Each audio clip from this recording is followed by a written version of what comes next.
नमस्कार दोस्तों, जय जोहार। मैं कौशल तिवारी और बिहनिया संझा में आपका स्वागत है। 4 दिन पहले प्रदेश की एकमात्र महिला मंत्री लक्ष्मी राजवाड़े के जेठ के द्वारा जिस तरीके से शराबखोरी के दौरान पुलिस से उलझा गया और उसके चलते लक्ष्मी राजवाड़े की जो छीछालेदर हुई है, क्या इस पर पुलिस अब लीपापोती का खेल कर रही है?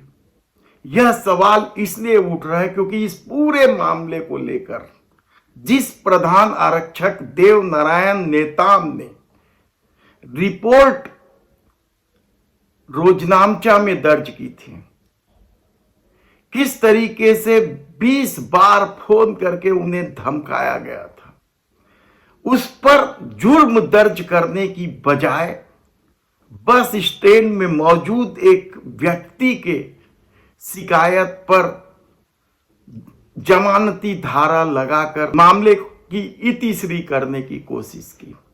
हालांकि इस पूरे मामले में महिला मंत्री लक्ष्मी राजवाड़े ने क्या कहा, यह सुन लीजिए पहले। हमारे घर के हों चाहे किसी और के घर के हों, जो गलत किया है उसे गलत का परिणाम को भुगतना पड़ेगा। हमारे घर के हों चाहे किसी और के घर के हों, जो गलत किया है उसे गलत का परिणाम को भुगतना पड़ेगा। लक्ष्मी राजवाड़े तो साफ कह रही हैं कि जिसने गुनाह किया है उसे सजा जरूर मिलनी चाहिए, लेकिन क्या यह सिर्फ मीडिया में कहने की बात है?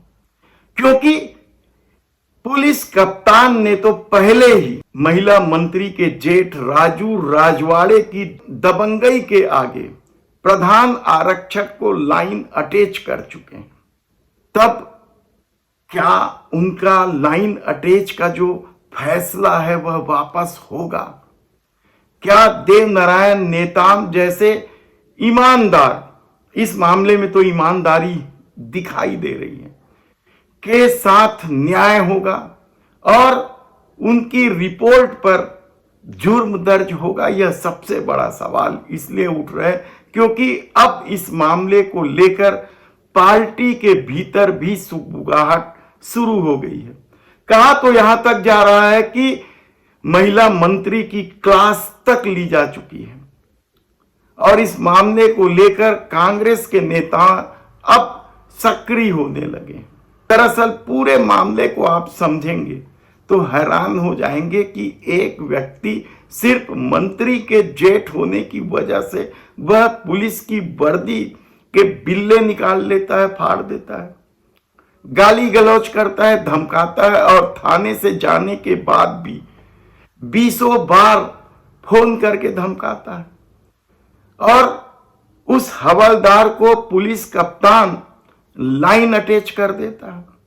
यह किस तरीके का खेल है? हालांकि यह मामला अब तूल पकड़ने लगा है और कहा जा रहा है कि पार्टी स्तर पर भी लक्ष्मी राजवाड़े को लेकर कई तरह की शिकायतें पहले से थी, लेकिन चर्चा तो इस बात की भी है कि जिस अप्रोच के तहत वह मंत्री बनाई गई है, ज्ञात हो कि दरअसल विष्णुदेव साय सरकार पर यह आरोप इसलिए लग रहे हैं क्योंकि वे मंत्रिमंडल का विस्तार तक अपनी मर्जी से नहीं कर पा रहे हैं।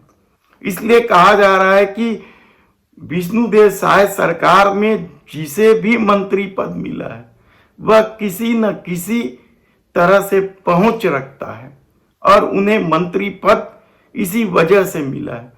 आखिर लक्ष्मी राजवाड़े को किसकी पहुंच से मंत्री पद मिला है?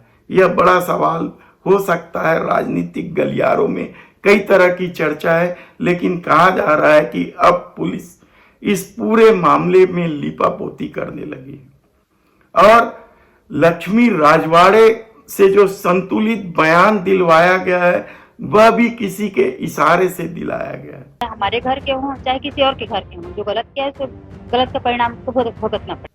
तब देखना है कि आने वाले दिनों में जो करतूतों का वीडियो जारी हो रहा है या वायरल हो रहा है उस पर प्रदेश सरकार और भारतीय जनता पार्टी क्या निर्णय लेती है।